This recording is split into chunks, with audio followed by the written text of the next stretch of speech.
Do you want to know how to get students to respect you without raising your voice? It is totally possible. In fact, you'll get more respect if you don't, but what you do say is important. I'm Nicholeen Peck, and I teach all over the world about parenting, good communication, how to build strong family bonds, and teaching, all through the lens of the principle self-government. And in this video, we're talking about not raising your voice and still getting results. In this video, we're going to dive deep into respect and to roles and how understanding our roles can help us with respect. We're going to talk about some skills that you can use to strengthen those communications in the classroom so that you don't have to get angry and raise your voice.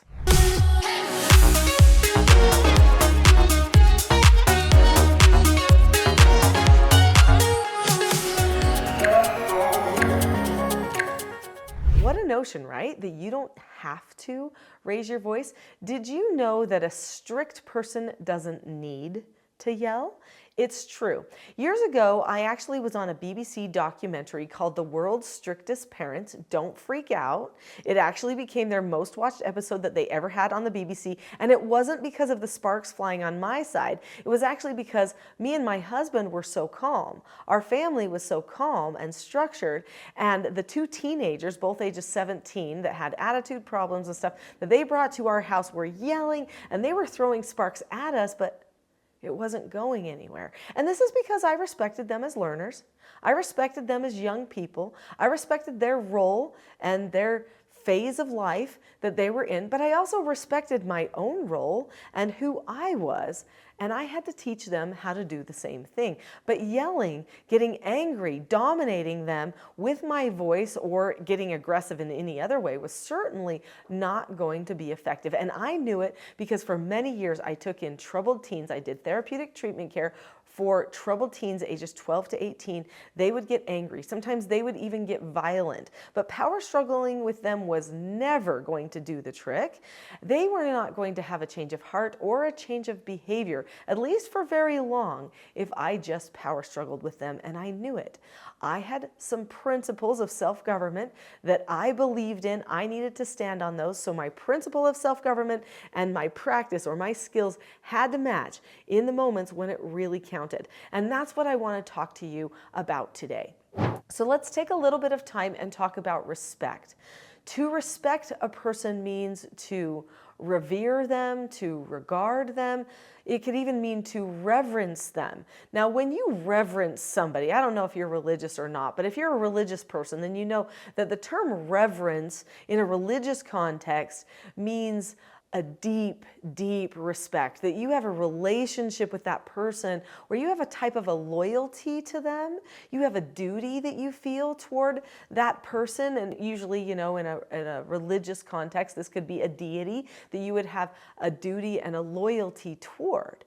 So if you reverence your students, and if your students reverence you, that doesn't mean that they treat you like deity, don't get me wrong, but it's that they understand who you are and who they are, and they have a duty that's ingrained in that relationship that they have with you. So often in parenting and in educational settings, people forget who they are. They get caught up in the drama, the emotion, the pushback, the attitude problem, the distraction, trying to get through to the person who doesn't want you to get through to them. They get caught up in that and they lose who they are in that dynamic. And then everything starts to fall apart. So we can't forget that. It's one of the key foundations. It was so important to me that I even wrote a book about it. So my first parenting books, I assumed that everyone understood roles, like in the family or in any setting, in business, in school. And I soon learned after, a few years of teaching parenting stuff that people had a hard time understanding who they were in their roles and in their relationships. And so I had to write this book called Roles: The Secret to Family, Business, and Social Success. So I highly recommend this book. This is going to help you. It's going to talk about roles in a variety of different settings, but it's a great story too because it's written as a case study of a group of people and how they learn roles and what it does for them. So great way to learn roles, and it can be beneficial as you're explaining roles to your students in your classroom. So what is the key role of any adult in a child's life? I mean, it's teacher, actually, any adult. Now, I know you are teacher, and you're hoping to have that teaching influence in the lives of your students. Well, any child is a learner. Everything they do is learning, whether it's at home, whether it's in a job that they're having, whether it's at school. They are a learner, and their job is to learn. If they won't learn, there's dysfunction. If the teacher does not teach, there's dysfunction. Now, if you are reacting at your students and you are power struggling with them, then you are teaching them a bit, but mostly you're just emotionally unloading on them. And that isn't the type of teaching that they need. So if you don't do proper teaching, then there's also dysfunction that occurs. People start to feel afraid of the teacher, worried about the teacher. They start to feel ashamed, concerned. They start to think that they can't thrive in that classroom setting, all of those types of things.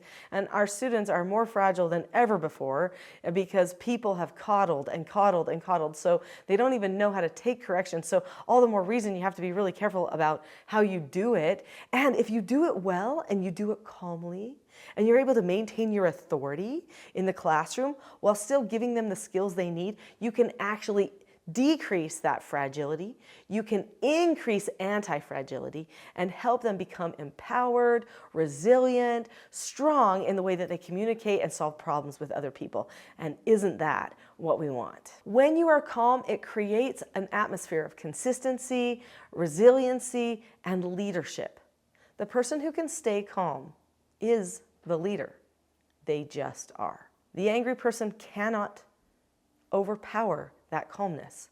There is a power inherent in calmness that every leader of anyone needs to learn how to harness. Otherwise, their whole environment will be disrupted and dysfunctional. So one of the key things that we can do to make sure that our students respect us and we gain the respect from our students is maintain calmness. So we need to have a calm plan for ourselves. I actually have a whole course, it's a parenting course, and it is called the Teaching Self-Government Skills for Success, Classroom Behavior and Discipline Framework. And that course, which is on my website, teachingselfgovernment.com, goes into how to create a teacher calm plan for you, the different ways of communication that you can teach your students so that everybody can understand what is calm, what is not calm. You need to role play some of these things out with the students so they actually have an understanding of what their calm communication should be like and when they need to use their calm plan too. And by the way, you're making yourself a calm plan, you should help them make calm plans too, especially those students who really need it. And that framework, that Teaching Self-Government Skills for Success framework, will actually help you create that environment where you can teach them a skill like a calm plan and they can actually follow through with it, sometimes even without your prompting after they've had some practice at it. Your students will mirror your emotional tone, and they will actually start to use the skills that you use as well.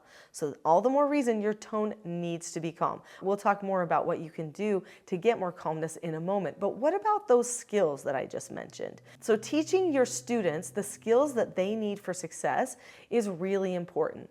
Skills like how to follow an instruction, how to accept no answers and criticism, how to accept consequences, how to disagree appropriately.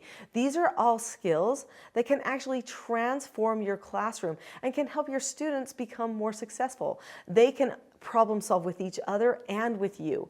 They can be more understood. Their understanding goes up, their anxiety goes down. But this all occurs when you create a predictable, pre-taught environment, and where you're able to pinpoint the piece of a skill they need instead of just talking at them broadly about their attitudes and finding yourself in a trap where you might get emotional and say something or do something that you might regret with one of your students. Having a plan for how those corrections will occur is vital for helping them learn the skills they need for success. So I obviously have so much more to share, and I'm going to walk you through the full teaching system that brings lasting change for you and your classroom in my next video, which is called The Teaching System That Builds Respect, Calm, and Leadership. Click on the link to that video next. I'll see you there.